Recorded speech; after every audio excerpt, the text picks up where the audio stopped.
Hey everyone, hope you're doing all right out there.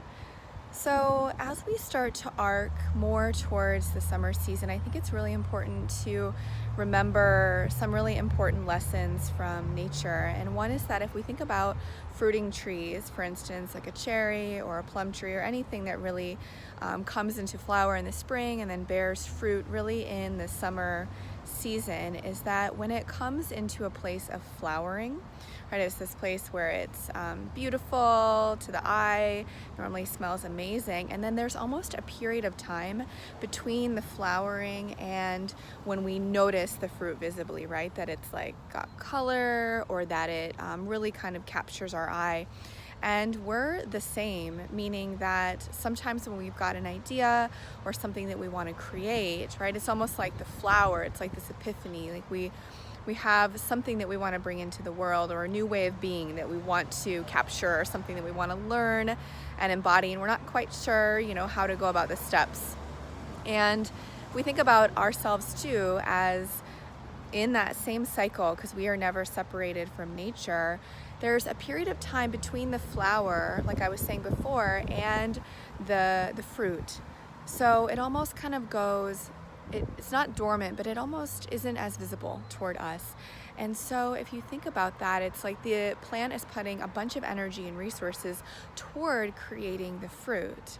And the same, if we, come up with something and there's this almost expectation in our culture that we're going to immediately create it, right? Or that it's going to be immediately present. And that's just not simply the case for anything that's sustainable and long lasting and really nourishing to you, as well as those who benefit from it.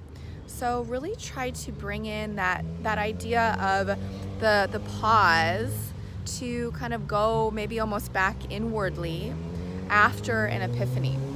When you have an idea or something that you're hoping to grow or create, it's almost like we've got to go back in to grow it before it then can be shared with the world.